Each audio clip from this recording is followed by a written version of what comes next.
Hello and welcome to Mental Health Monday. We are so happy to be back with you.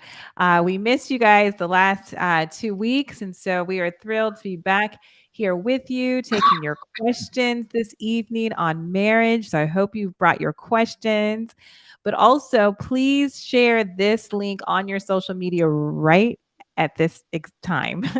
Let your friends and family know that this is marriage advice by two mental health professionals, and so they should tune in because we believe that they will be blessed and can get possibly their questions answered this evening. So I want to say welcome to you, but welcome to my co-host, Dr. Ricardo White.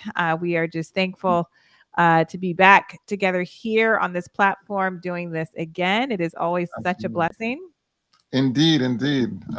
Yeah, I understand your weekend was pretty eventful. Pretty eventful. Just was what it was eventful and it was a blessing. It just wasn't restful. So that's Yeah. but that it was a good weekend, and we were in Toronto, Canada, doing some ministry work with Friday night with some young people, and on Sabbath with young adults and other churches, and so in that area, and it was cold and it was snowing and it was icy, and I was like, wow. I came from Alabama and it was 80 degrees the day we left, and then we went to cold, snowy Toronto, Canada. So it was cold. But I heard but you got snow too, and you're in California. Got snow, And thick you're in flakes. Southern California, like real Southern snow. California. Yeah, I yeah. saw it, the news came over on my phone, and I was like, what? Southern California is snowing? I was like, I'm in Toronto, Canada, and it's snowing. It was Yeah. crazy. It was crazy. It I'm was sure. And I'm sure everything shut down too, because I know Californians don't know how to drive in the snow. Like in Toronto, people were just like, "Oh, this is no big deal." I'm like, "You're not afraid of black ice?" And they're just like, "No, we have the proper tires." But I know in California they were we, scared. we were out taking photographs and sending it back east to family, and they were all confused, like, "Where are you?"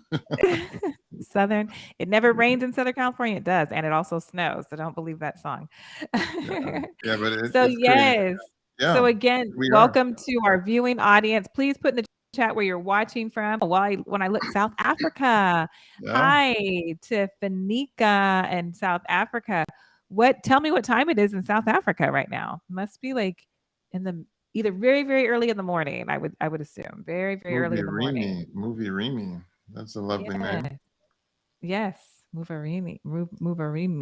I hope we're So saying it somebody, right. Alabama. Yeah, that's awesome. South Carolina. Love it, All Christy. Good. right. Yes. All right. Texas. Clint, always Clint from Longview, Texas. I know where you Hey, live, Clint. Clint, because yes. And Sarah's Watching watching from from Powell, Powell, Alabama. Alabama. Hey, Sarah. Of course, sis loves you first time people. I love you return people. All right. I do. I love, but since you said that, because I know the return people, because the names are familiar. So we have Canada, Trinidad. Trinidad, New Orleans. Hey, And it's welcome and it's what? It sounds like it's 3 o'clock in the morning for in South Fanika Africa. in South Africa. Or okay, Wow. yeah, I thought it was like yes. Hi, Crystal from Spokane. If this Man. is your first time watching Mental Health Monday, can you put a 1 in the One chat, in the and chat. we One in the we will chat. give you a virtual like hand wave and Shout welcome out. and even a virtual hug. Absolutely. Yeah, but shout out to our returns though. That's Yes, awesome. I it mean, is because what is cool. We have community without people coming back? So shout yes, out to you as well. we have regulars, which is a blessing, which is a Yeah. blessing. Hey Laura, Okay, we get a Laura one. Myers. And you spell it like it's my husband's name that I've had for 25 years, but you spell it like like they spell it. Welcome, I Laura Myers. Laura, where are you watching from? yeah, I thought that was your family there, Tante. No, if it's family, I don't know. I mean, his family is huge, huge Jamaican family. We I'm got just Danny from Santa Barbara, California. Man, yeah, yeah. Oh, Santa Barbara. yeah, that's God's That's like country. yeah. My mom lives just an hour from there. Well, Santa Maria. I was born in Napomo, California, which is about an hour, a little bit over an hour from Santa Barbara. But back to Laura. Laura, yeah, you Collegedale, spell it Tennessee. the right way. Collegedale. Okay, so we Yes. That's where Southern is, isn't it? Southern in Oh, Collegedale. Laura, you're in Collegedale. Well, Laura, you live close. We're not too far. We're not too far. We're in Huntsville. It's Collegedale is not too far away. Well, welcome, Laura. So happy that you are here for the very first time. Um, we We pray got that. New Baltimore, Michigan. All right. Um, Okay, I Belize. don't, yes, I don't want to say the name right. Margath. Margath. This is her first time as well. So Looks like you're welcome. related. You're related to the to Laura. You guys are like cousins, apparently. Really? Is that what Yeah, it that's says? what she said. Are That's you what she really? said. Well, it says cousins. I mean, She is saying long cousins. It's lost. cousins I don't know, but maybe so. Maybe so. You said Maybe it's a big so. family. Yeah, it is a big family. It's very possible. Very possible. Very, very possible. So yeah. Um, yes. Well, Well, we're here nice this to week. meet you, cousin. Yeah, we're here this week talking about marriage and fielding your marriage-related questions. Hmm. And yeah, you guys can start putting those in the chat. Isn't that right, Sister Atante? Yes, please. You can put your questions. So sorry that we've not, I mean, we're sorry, but because we said next week we'll continue the questions and then we took a 2-week gap. But please put if you remember your questions from last time and they didn't get answered, please put that. New questions. We welcome new questions on marriage. I'm just saying who we are because we do have some first timers. So I'm a licensed marriage and family therapist. Dr. Ricardo White is a Psychiatry. psychiatrist. Yeah, Yes, I almost said with psychologist. It subspecialty almost with yeah, subspecialty training in addictions. yes, So yeah, definitely area and passion of mine. Absolutely. yes, and we are here to answer your questions. Well, while people are warming up for that, something I actually said this weekend to the students because I was doing exactly this on Friday night. It was like a freestyle question and answer to like 16, 17, and 18-year-olds, right? So I had no idea what was going to come. But got a lot of relationship questions and things like that. But as a marriage, I'm always talking to the couples that I see, and of course they come in with communication concerns. They're always saying, "Oh, our communication needs to be better," and we cover those things. And then as I share that, really the principles that I share with my couples about marriage, those principles are really can be used in any relationship when you're talking about communication. um we always talk about, we've talked about Gottman here and how he talks about a easy startup versus a hard startup, so that the person's defense mechanisms don't go uh, high so that they can hear what you're saying and they can really listen and understand and not just be defensive.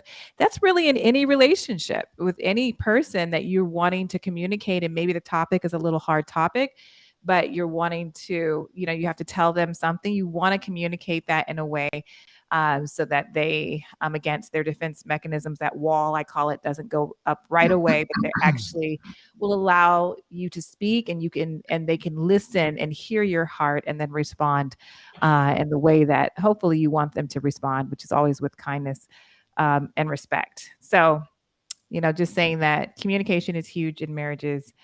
And those principles that you learn on how to properly communicate, you can do that with in any relationship. But that's a great tip that um, in a military sense, you hear about what are called scouts, and the whole, the thing that scouts do is they get reconnaissance. And what's interesting is they often are operating behind enemy lines. Right. So discovery would often be lethal. And so they are in usually very 2, maybe 4-man teams, but very small teams. And they have to not trigger defenses in order to be effective. And that's a nice mindset to have when you're communicating, that you not trigger defenses, because it makes it a lot harder to communicate, as opposed to if you can have the communication with the person without the defenses, things actually kind of tend to move further along, as opposed to when you're blocked, you're not taking anything in, and you really are responding to things that the person might not have even said, but the person's triggered. So now you're all uphill. I see Christy has gotten us our first question. Right. Some parents and grandparents believe in picking spouses for their children and grandchildren. Is that wrong? It's Yeah. I wouldn't say that it's morally wrong, but it's definitely God should be the one choosing the spouse for us. And there are cultures and countries where that is what they do. But yeah, here in America, that would never work. That just wouldn't Well, work. well, what's interesting about it is some parents and grandparents believe in picking spouse for their children and grandchildren. Is that wrong? What's interesting is to what degree have the parents and grandparents involved the children and the grandchildren? Um, like things occur on a spectrum. So if the parents and grandparents have really involved the kids and the kids are on board with it, it might work. But It, if yeah, if they're if down with it, it's just if they're not. down, but if they just show up and hey, here's your spouse, that probably would be a real challenge in an American context where Yeah. arranged marriage is not something that we see in the mainstream at all. um No, and I just would, yeah, just to piggyback on that a little bit, like, no, it's not in the mainstream. And then, um, you know, the couple getting to know each other. I mean, that part. I mean, I guess if you let them choose and then you take time to get to know each other and you say, "Hey, this was a good choice. Yeah, let's move forward." Maybe. It's not traditional. I don't know how many people would be open to that. I know my children would be absolutely not open to that. well, here's one of the things that happens when you're a parent. Like, Mhm. you get your turn at bat, you make your decisions, you go to college, you choose your spouse, you choose your profession. And what's interesting is you gain a perspective where you're like, had I to do it again, I would do it Right. this way. Right. And a lot of times as parents, we feel burdened now that we want to share with this child, hey, there are some pitfalls you can avoid. And I think Mhm. Oh, for sure. what we can easily forget is it's their turn at bat. Right. It's their turn at bat. They have to It's their figure it turn out. to decide what they're going to swing at, what they're not going to swing at, what they're going to let pass by. And this issue of um, what's it called? Free will. It's a Mhm. sacred thing. It is sacred. It is so significant that God respects our free will because Right. he recognizes it's our turn at bat. So as parents, it can be a temptation to want to take the child's turn for them and say, no, you need to do Mhm. it this way, you need to do it that way, and not acknowledge, Yeah.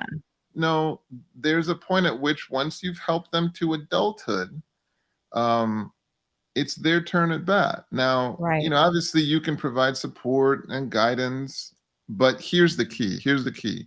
When they were kids, there was a degree to which you could literally rely on force. If you needed to pick a Mhm. child up and say, you need to not go there, you could literally pick them up and take them Right. somewhere else.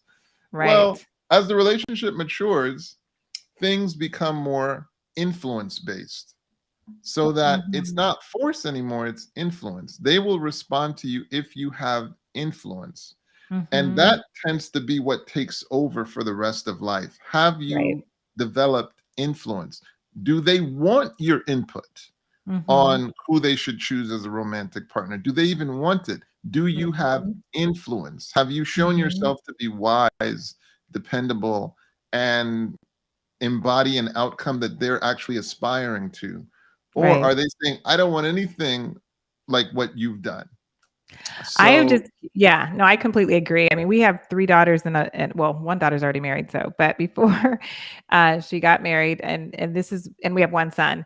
So I always, I'd give the girls counsel and our son as well, but, as far as generally who, um the type of characteristics you're looking for in a spouse, but an exact, specific person, No. I mean, I've met young men that I'm like, man, this seems like a great young man. I sure wish my daughter, the ones that are single still would meet this young man, but even though may think he's great and he is probably great, that doesn't mean they're going to connect or click or, find that connection. So Yeah. God is in the setting up business. So our children and We everyone who got wants to some. get married should submit to Well, his will. I think we need to give some deference to this question, Okay. given the person asking it. Okay. Okay, so Our if you're in producer. if you're in passionate fellowship, don't you love that euphemism for fighting like cats and dogs? With If your you're in spouse. passionate fellowship with your spouse and they're heated and catastrophizing, overreacting, how can you bring them back to planet Earth before shutting down / go silent at asking for a friend? Of course you are, Amra.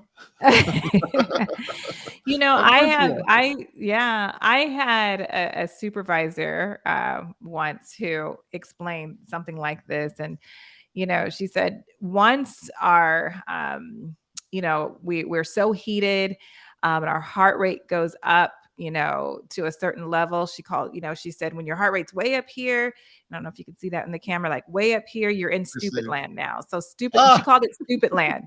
Stupid land is where you say stupid things, do stupid things, and it's just not so when both are up here, or if even one is up here, you need to wait like at least 20 minutes to let the heart rate come back down. And you're still not happy, the situation isn't solved, but you're in a place now where you can actually tap into your prefrontal cortex and actually sound like a mature adult when you're talking.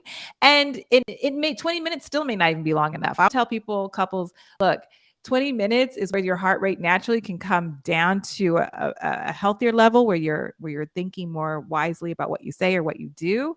But some people may need a few hours. I just say, don't let, and this is the biblical principle, don't let the sun set on your wrath. So you need to talk about it before you go to bed at night. But definitely give it, the least is 20 minutes, longest is before you go to bed.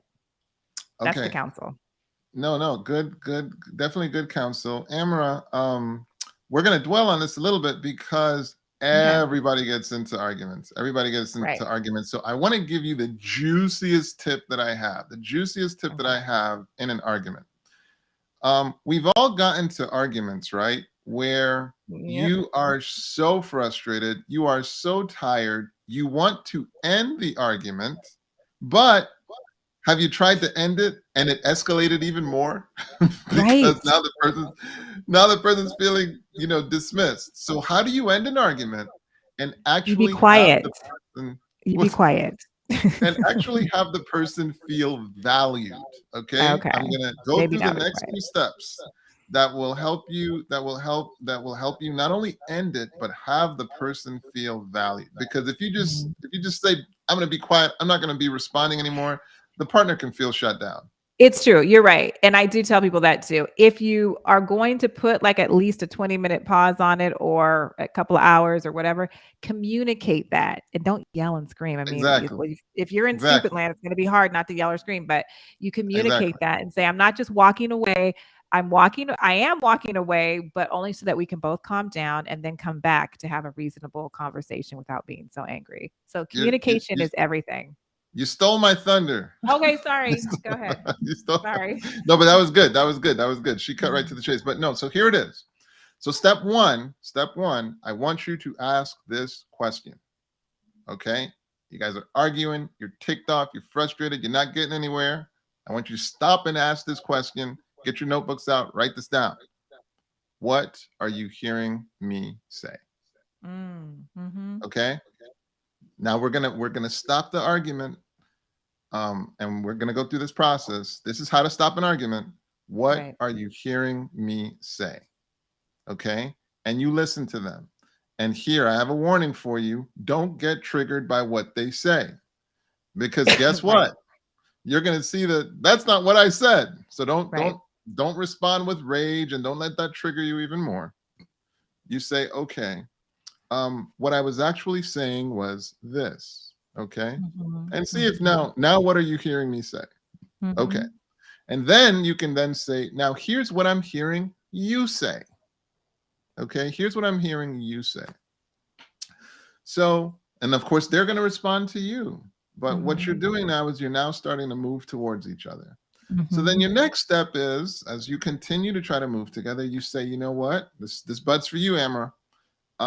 Here's what I can take responsibility for. Correction, I mean Amara's friend. I apologize, your friend. Here's what I can take responsibility for, because it can often take two to tango, and there's often something you're bringing to the conflict. So here's what I can take responsibility for, right? Then is there anything you can take responsibility for? All right. Now, by mm, this point, the person may very well say, there's nothing I can take responsibility for. And you're going to feel your heart going up again. Okay. Because they mhm, can't take responsibility for mhm. anything. Best case scenario, they're like, here's what I can take responsibility for. Again, you're moving towards each other. Worst Yeah. case scenario, there's nothing I can take responsibility for. This is all on you. Okay. So that's where now you say to them, look, we've been arguing for a while, and I value you. I care Mhm, about you. I can't hear you right now. So what I'd mhm, like to do is I want us to take a moment. I got to get something to eat, or I need a shower, or I need to go take a walk. For my wife, we agree that in arguments we don't leave the home. Okay? right. We agreed we're not going to leave the home in anger and rage. So but Mhm, we say, I'm going to be gone for this prescribed time. Now here is the key. mhm, You promise the prescribed time, you come back after that prescribed time. You're building trust with your partner, or you're shredding trust, because if you come back at another argument when you say you'll be back, then you come back. mhm, But if you don't come back, then the partner will not have the confidence that you'll actually come back. Okay? mhm, mhm. So it is very critical that what you do is, you promise to be back a certain time, and you come back, and you come back now refreshed. You've eaten, you've rested, you've given yourself a chance to physiologically calm down. Give yourself a good hour is always a good idea. Um, Mhm. but obviously, we're not advising you, because you need your mental health practitioner to advise you specifically to your Right, situation. These are general principles. What were you right. going to say, sis? I was gonna say, I agree with everything you said. It's absolutely good stuff. I have to say that this takes so much maturity, especially in the moment that you are feeling the anger, the rage, the hurt feelings, whatever the case may be. It takes all the maturity that God has bestowed upon man to be, but this is what, and this is what, I mean, marriage is a blessing in so many ways, but you learn these to be able to do these things by being connected with God, and during these times of conflict you grow so much as a person, right? So those principles that Dr. White gave are excellent, but it takes you have to be intentional about, okay, this is what I want to do. This is how I want together as a couple, how I want to communicate to my spouse when we are in conflict, or these are the principles we want to put in place so that we can, resolve it in a more peaceful way. What I like to tell couples as well is when the other person is talking, like when you were saying, like, this is what I hear you say, is like when the other person, or when the other person is sharing their heart, you want to enter in their heart, into their space, and listen to them, not preparing your rebuttal, because that's what we do so many times. Our spouse is talking and we're preparing the rebuttal, like we're the defense attorney or the prosecutor or whatever. Like we just can't wait to examine, not cross examine, I'm sorry, but to just say, our side of the story basically, and how we feel. Don't do that. And then after you listen to them and let them know what you hear them saying, and they can correct you if you're wrong, then you get to say how you're feeling and what your thoughts are about it. And Right. all of that takes a lot of maturity. We're taking some time with this question because it really gets to the heart of the matter. So I really hope this helps your friend, Amra. But the other piece to unveil it is just what we're talking about is the concept of tracking. Like, it Mhm. is so often the conflicts and the arguments stem from a misunderstanding. And that's why it can be so cool to pause and be like, you know what are you hearing me say? And then here's what I'm hearing you say, and making sure you're actually Mhm. both arguing about the same things. Because people can Right. notoriously be arguing about two different things and it not make sense. And I want you to hear this word. This is a key word in marriage. It's called attuning. Yes. Attuning.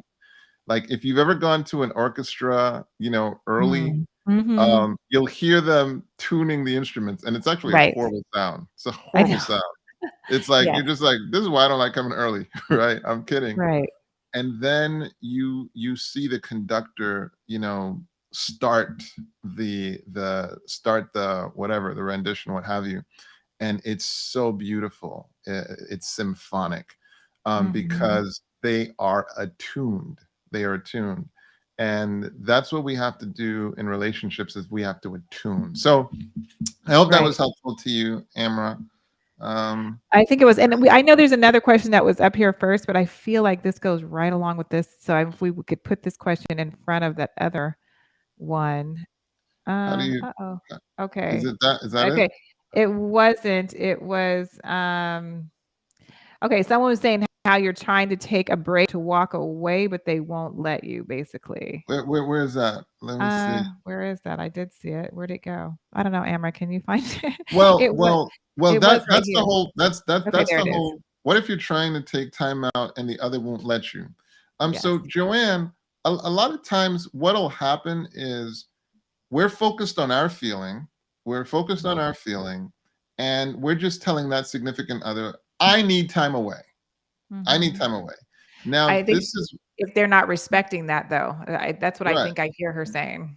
Right, right. But Yep. I'm saying the thing about a relationship is if I just start focusing on how I'm feeling, and Mhm. I'm not attuning to the spouse and saying, you know Okay. what, they're trying to share something with me. It can be devastating for a person to be trying Mhm. to share something with you and you're just saying, I need to step away. That's Right. the reason I shared the principle the way that I did. Before you talk about going away, you're letting that person know, I value you. I love what you're saying to me. It means the world to me that you are communicating to me. Mhm. I just want to put myself in a space where I can hear you because what you're Right. saying is important and you're important. Mhm. So it's more unlikely that the person is going to receive that as you dismissing them. I tell you what they Right. will experience is you dismissing them. You know what? I can't talk to you right now. I can't hear you right now. I That's was going to just gonna escalate. say, it's the way you say it, like, the way you're saying it right now, Dr. White, is perfect. They need to take a deep breath because before they say it, because they're not in the calm state of mind that you're in. But the way you're saying it right now is perfect. But the way you say it and even your body language, so sometimes we can say things, but our body language is also communicating. So your body language is allowing the other person to know, are you being authentic or Are you being or you're not. dismissive? Are you being Exactly. So dismissive? all Like that's important. just all you have to do is put yourself in that person's place and think about you're trying to share your heart and the person is telling you basically go stuff it. Like Yeah. that wouldn't evoke the response of, yeah, you go take all the time that you need. No, it's gonna take evoke the response of rejection. And when people feel Mhm. rejected, it's gonna escalate. Right. All right. Absolutely. So There so was a so question. I think it was yeah, Crystal's too. yeah. Sorry that we bumped you, Crystal. Just okay. How do you How talk do you with your talk? teenagers about unhealthy relationships? So Ah, I recently got this cool tip about, say, how do you sell effectively? You know how you sell effectively? Questions. questions. Questions. Um, Questions. a lot of times we're setting ourselves up to talk to a teenager when in fact we should be questioning the teenager. Your goal is to kind of get them talking. Mhm. Your goal True. is to get on their cutting edge. So, hey, Mhm. what's on your mind? Let's do an activity that they care about. Let's spend some time together and let me hear what's on your mind. Guess what you're going to hear? Some things you don't really want to hear. Mhm. True. You daddy, I like this boy, or this kind of, this is not what I want to hear. This is not Right. what I want to Well, hear. That's You what know? that well, yes. Well, you're because Yeah, you have your daughter, and so you're coming from that perspective. No, I hear you. yeah. I don't But really have a clinical answer for this, except when what you said is correct. And after you have that initial kind of um, like it's conversation where you're trying to like just okay, well, tell me about this young man, or tell me why you like him, or tell me about the relationship. Can I meet him or her, or whoever you're talking to.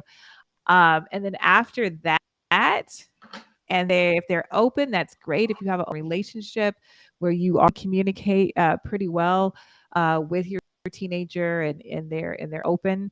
Not all teenagers, are that open, and they'll, just close off or just say like, "Okay, mom or dad, don't worry about it." I don't want to say they would say it's none of your business, but in their mind, they probably think like it's none of your business, or I don't know. I mean, the teenagers, they think all types of things, and so I have, just transparency here, talking from a personal level of raising mainly girls, our one son, but mainly girls, is that after you've had that conversation, or maybe even express some of your concerns because you've met this young man or young woman, and some red flags that you see, after that you can't continue to harp and harp and harp on it. You have to pray. And that's not a cliche. That actually works. I don't know. Hopefully well, I won't tell you which daughter, but I've actually prayed some people out of their lives. So let's just leave it at that. And it's like I prayed, but God did the no work. miracle and worked No power. work. Like when God answered the prayer, I was like, I'd been praying for months, but then I was so shocked because he did it in it was so amazing how he did it. And like, yeah, yeah. Well, I won't say anything else. I'm saying too much No, now, that, but that's keeping it as real as possible. yeah, that was Um, real. Yeah. Given the limitation in time, we're going to shift. Danny's asking a question I think will help the audience quite a bit. Danny Blanco. What does it mean for a woman to submit to her husband? Does it mean that she has no say? How would you explain it to today's modern feminists? And this question caught me off guard when it was asked. Um, it's interesting because one of the questions Danny said is, does it mean that she has no say? Now, why would you Abs- marry a person? Why would you marry a person that you don't want to have any say? right. Like, that would kind of defeat the person. But here's how I would help this person, Danny. Now, sis, do you want to take the first stab at this, or you want me to take the first stab at this? Well, I'll say this since you gave me Yeah, the go for it. invitation. Thank you. Yeah, yeah, But, you're welcome. no, yeah. So when you're talking about being, or how, I guess okay, being submissive to your husband, if we're going from a biblical principle, the Bible says that we should be submissive to our husbands, and our husbands should they should treat their wives as God treats the church. And so when you look at it with that perspective, like how does God treat the church, which is, how loving and kind and thoughtful and patient and caring and long suffering is he with his church? Extremely. And so when a man is treating his wife under those biblical characteristics of how God treats his church or his people, and then when we feel like, how do we react to God when we feel that? When God is so loving and long suffering, extends grace to us, and just treats us so well, it's Happily easy. submit. Yeah, we happily say, "Okay, God, whatever you want, because you're just such an amazing God. Like, we serve you, we worship you because you're amazing and you love us." And so love your wife the way Jesus and God loves the church, and she will kindly submit Submit. Yeah. and work together, really. But go ahead. I think the way I've heard that said, Sister Tante, is there's a way to behave that will Mhm. command respect or submission or whatever. You understand? Mhm. Yeah, Not demand, will command. right. There's a way Right. to be so loving, so defensive, so attentive to the needs of, let's say, your wife, that it would naturally elicit from her submission. But Mhm. I have an even better response, honestly. I think the way you're supposed to think about your family is as a family firm, as a family Mhm. firm. And I think that firm should have goals. Like there's somewhere that you're trying to get to. I think the entire family should submit to the goals of the family firm. Mm-hmm. That's how I see it. I think Mm-hmm. you guys should be so clear on your Oh goals and yeah. what it is that you're getting to, and everybody in the family does whatever they need to move the agenda of the family along. Family goal. Yeah. I Mm-hmm. abandoned this idea of I'm only doing this and my wife is only doing that a Mm-hmm. long time ago. Mm-hmm. And we sit down and we figure out how can we help each other. Right. We will do That's what what it's really about. Mm-hmm. Yeah, we will do whatever possible to help each other move the agenda of the family along. That's the priority. So Marriage is a team sport. it's a team It's sport, a and team sport. you literally become one. So what Mm-hmm. is there? Yeah, it's no. I need you to submit to the goals that we've set. That's what we submit to. So that's how Mm-hmm. I would answer that question. All Okay. right. What are What are 3 steps of go ahead. I'm reading it too. Yeah. For a successful marriage. A lot of my Adventist friends are getting divorced after years of marriage. I'm so shocked. I thought marriage should get better with age. Um, yeah, unfortunately, divorce in the world and divorce in the church has just a little higher divorce rate than divorce in the world, and so um, there's really not that much difference, unfortunately. Um, but you're asking for 3 steps. I mean, there's many steps, but Well, Go ahead. so first and foremost, with regard to that statistic, I think we would all agree that Christian families get more demonic attention. Yes, So you said that that before. Yeah, Yes. so that if they're sort of like evening And out in pastors terms get of the even more rate, than that. that would then highlight how effective the It's Christian true. principles are, that it's just kind of, just a little, difference given how much attention they are getting, Right. how committed the devil is to making it seem as if Christian principles aren't long lasting and enduring. Right. Um, As far as steps go, I mean, we covered as far as how to resolve conflict, we covered that a couple of questions ago. I mean, that's one thing, one way I should say, that it can help a marriage last longer, and how to solve conflict. Number two, since we're just doing 3 steps, and since we're speaking pretty much primarily to a Christian audience, I believe this evening, praying together is, um, I think, taken daily is taken for granted, but it is something that can keep you and your spouse emotionally connected.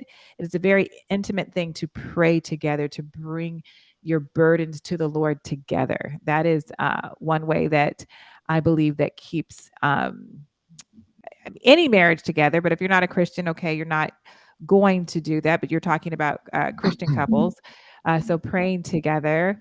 The third is what we're talking community. Like, have a culture of appreciation within your ouch, marriage. So a ouch. culture of appreciation is let your spouse know what you appreciate about them on a daily basis. So it could be the smallest things, but like, don't just think what you appreciate about them, but let it actually come out of your mouth and let them know, hey, I really appreciate this about you. And it could be the smallest thing, but do that daily. So basically, having a culture of appreciation within the marriage. Those are my 3 steps, just right off the cuff. But go ahead. I'm so glad you didn't steal my steps, but you did a little bit, but you didn't steal my skills. But I'm coming back. Here's what I got for you. So number one, learn relevant skills. Learn relevant skills. If you took me on a basketball court right now, I'd probably be shooting some air balls. I would be winded. It would be an ugly sight. You would Oh be like, no. go back to work, doctor. Go back to work, because you don't belong here. Okay. And Oh. why? Because I haven't worked on my skills. I haven't worked on it.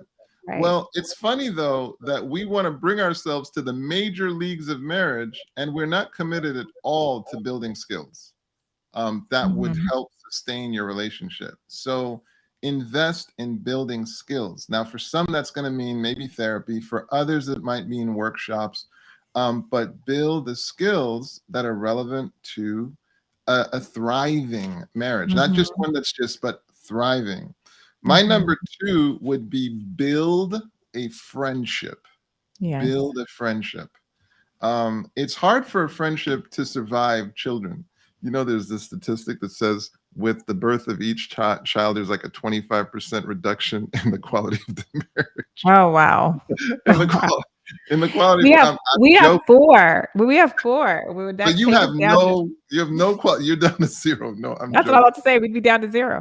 I'm totally joking, but I'm totally joking with that statistic. Don't even ask me where you find it. But the reality is, as a marriage goes through its twists and turns, married couples can lose sight of each other, Oh, yes. and and And it's you lose the connection. you You can lose grow a apart. connection. Mhm. Absolutely, absolutely. So work on building that friendship. Give priority. See one another, and then my third thing is prioritize each other, prioritize Mhm. each other's needs.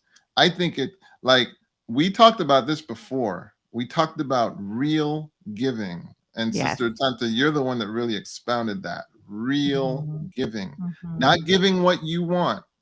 But If what he they want. asked you, if he asked you for the black sweater, you got to give him the black sweater. And you know what the black sweater means in the context of your relationship. I mean, Right. obviously, you're making sure everything is congruent with your beliefs and all that kind of stuff. That's not what but I mean appropriate things. If he's asked Mhm. you for this, don't ask him to legitimize why he wants that. Don't turn around and say, no, you don't want that. I'm going to give you a white sweater. Right. Don't do that. Don't do that. Real giving. Prioritize each other. You say, well, um, for some reason, maybe I can't access that sweater. Well, no, put yourself in the position to access the sweater. That's part of Mhm. prioritizing the person's needs. This is for Mhm. men. Prioritize what she's asking you for, and for women, prioritize what she's asking you for. Mhm. And so the sister who mentioned that these relationships are just falling apart, a lot of times it's lack of skills, Right. lack of building a friendship, and then ignoring what people have professed that they need. You just ignore it. Mhm. Well, and then we marvel at why the relationship falls apart. Mhm. Mhm. And yeah, I mean, there's so much to say. I mean, that's actually a whole program within itself. But I think also when couples realize, well, first of all, you don't have to go to marriage counseling because things are so bad. It's just like with your car. If you don't go and get the oil changed or get a tune up, it's going to fall apart. So, I mean, going to even seek counsel from a marriage and family therapist on how to, your marriage doesn't have to be horrible. It could be, there's many good elements in the marriage, but you're just wanting to spice it up, or to make sure that you're doing is all that you can do to keep your connection to one another. And then the other side of that is that if you realize that things are not going quite the right way, that there are problems, get go to someone, a mental health professional, a marriage and family therapist, to start counseling to deal with it right away. Don't let so much time go that it gets worse and worse and worse and worse. It's harder to fix. And at that Absolutely. time, it's just easy to say, okay, let's get a divorce because there's too much resentment, or there's so much bitterness, and I'm having such a difficult time forgiving. Both spouses are having a difficult time forgiving one another. So, Yeah, um, that's why I mentioned building skills. Building mhm, skills occurs in a number of contexts. Building skills occurs in sometimes reading books. It occurs in workshops. It occurs in yeah, sometimes therapy. yes. Um, but it's hey, how do I want to perform? And then it behooves me to Mhm. take on the responsibility of identifying what is the setting that will equip me with the skills to get this desired outcome. We're talking about something where 50% of your wealth can be reduced. Okay. Is that Right. worth attending to? You're talking about emotional scarring on an amazing level. Okay. Mhm. Is that worth preventing? Um, I got this great question from Crystal Cox. Thank you for the question. Listen to this. How do you prioritize each other's needs when you don't have someone to watch the toddler? Well, here's what's Mm. interesting. Do you know that prioritizing each other's needs is prioritizing the toddler? When Mm. you maintain a vibrant marital relationship, that's one of the most important things you can give to that toddler. That Mhm. is so critical.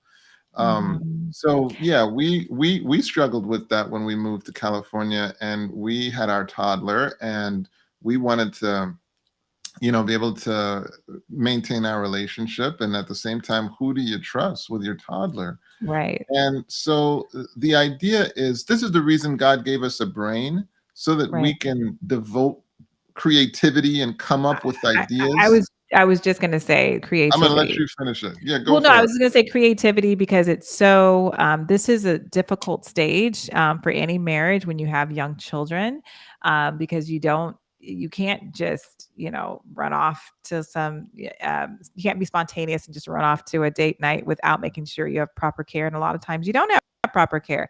So being creative, like doing something special after you put the toddler to bed, and then creating your own whatever space that you guys would like to do. But you have to be creative during those years. I had a couple want to say, well, we can't do date nights because the kids they're home in the evening, and so they both actually worked from home, and so they decided they would have a date morning before they started work. They would do something special together after the kids were off to school, and they could do something together, and then they would start their work day. I mean, they were just being creative because you have to, but it's It actually, and like what you said, it's beneficial to the children to put your marriage first, because when you put the kids first, it's going to impact the marriage in a bad way, in a But yeah, negative way. but Sister Tanta, you're talking about Mhm, commitment. You're talking about mhm, commitment. You know, mhm. so often we show up to different places and we're late, and we say, "Hey, why were you late?" "Oh, well, it was the traffic." You live in Southern California. you you know the traffic situation. Right. And yet, if your kid was graduating valedictorian, it doesn't even matter if they were graduating valedictorian. If they were just graduating, you'll be on time for their graduation. So what's the difference? Mhm. Commitment. We have to come up with the creativity to make it happen. Right. How do you handle gracefully when your spouse forgets important things, especially things you've previously agreed on? Diana, thank you for that question. Yeah, and you It, use the right word, gracefully, yeah, gracefully, because we gracefully. wanna get upset and annoyed. You take Yeah. Go ahead. I'll Yeah. let you Well, take a shot at it. yeah, Diana, I mean, this is a vulnerable question, because like when they forget, what do we feel? We feel rejected. We feel like, hey, Mhm. you obviously are not prioritizing me. Perhaps I'm not important to you, is the thinking that one can start to the train of thought that one can start to entertain. Mhm. And you said, how would you deal with it gracefully? Well, one thing you can do is, maybe you can remember if you've had a shortcoming, Right, um, exactly. and it didn't come from a place of hate, or just neglect, or what have you. It was just a sincere, you know what, I forgot. Mhm. Maybe things were busy. Uh, Hopefully you weren't sending a subconscious message. um, Mhm. but the idea is to come from that space of, how would you want to be treated when you forget? Right. And hopefully you would want to be treated with grace. Mhm. And so, coming from that place, you would think about um, returning. You would want to respond to the person in that way. Now, that said, that doesn't mean a conversation cannot be had. It doesn't mean that you can't have a solution focused conversation about, honey, I feel like there's a possibility we may not be prioritizing each other.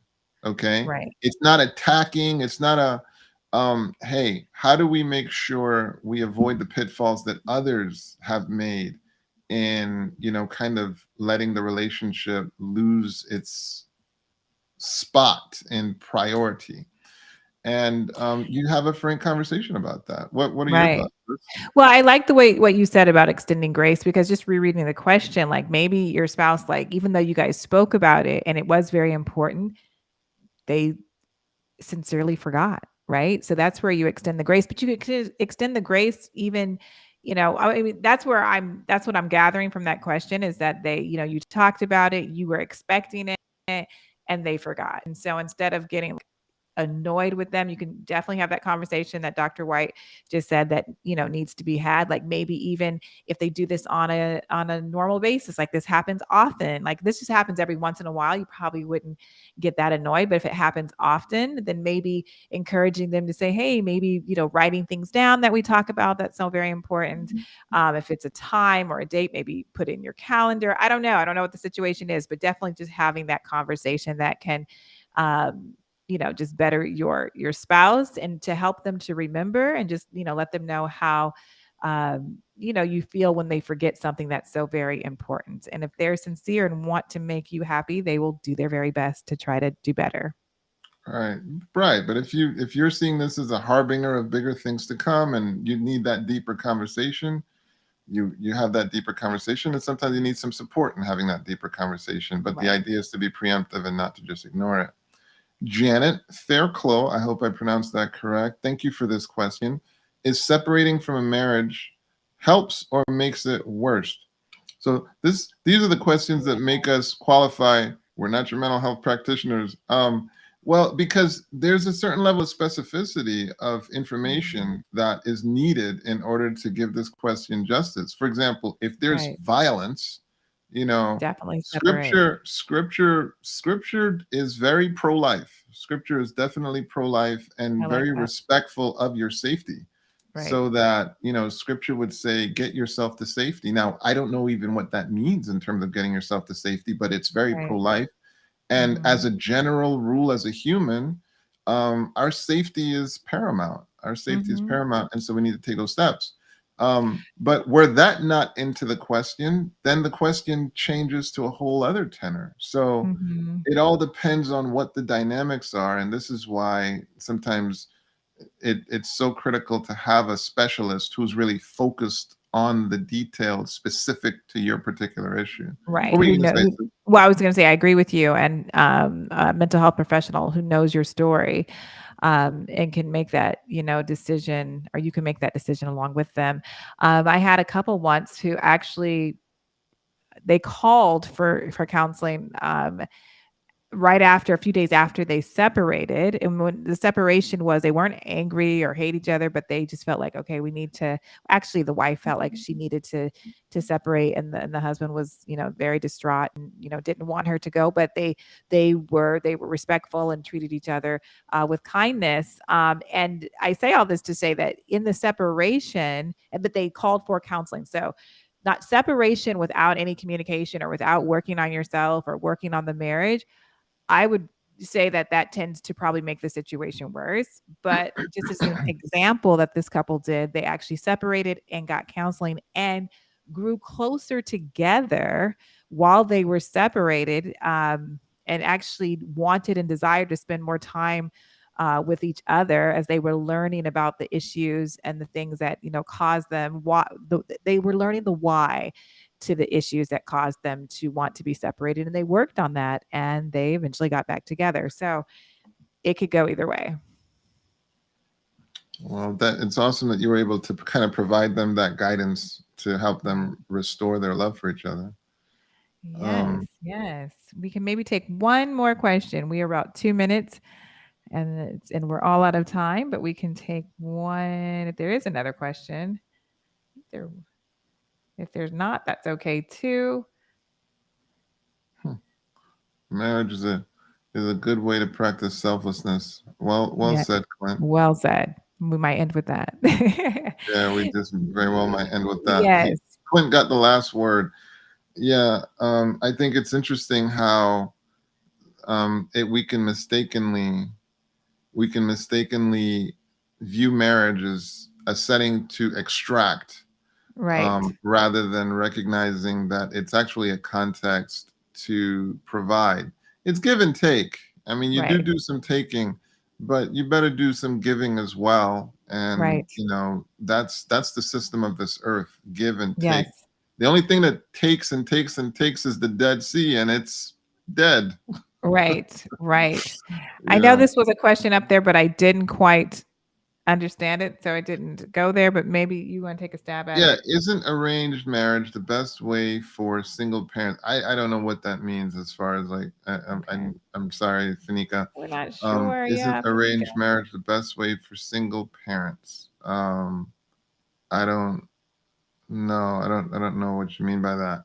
My sister from South Africa. We're just so happy that you're here with us, though, and Yes. we know it's super early where you are. So come back next time, and if you can refashion that question, we'd love to give a stab at it. Yeah. Yes, we would. But we just want to thank everyone for joining us this evening. Please share this episode of Mental Health Mondays. Please put it on your social media. Tell your friends, your coworkers, family. Let them know that hey, we cover mental health issues, but we've been talking about marriage, and so maybe they will receive. Hopefully, they will receive a blessing by listening to some of our answers to some of your questions. But we just want to thank you again, and we invite you to tune in next week as we'll be back covering another mental health topic.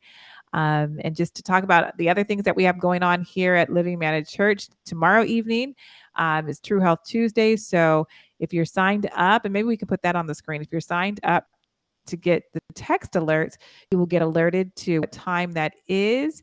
And here it is. You just text LMOC 84576. So if you're not signed up, do that. So you'll always get a reminder when Mental Health Mondays is on, True Health Tuesdays. If you're interested in attending a prayer service where we just pray and give testimonies, then you can get reminded of that as well. And then, of course, on Saturdays, Sabbath, we have church. And so you can get reminded of that as well. And you are invited to all of those that I mentioned. But Shout out to Brother Terry on that awesome sermon that he delivered this last Sabbath. Appreciate you, amen. brother. Amen. Yeah, Absolutely. amen. Okay. Yes. Yes. So we look forward to seeing you guys next week and just stay blessed. God bless you. Bye Thank bye, you. sis. All the Bye best. bye. Bye bye.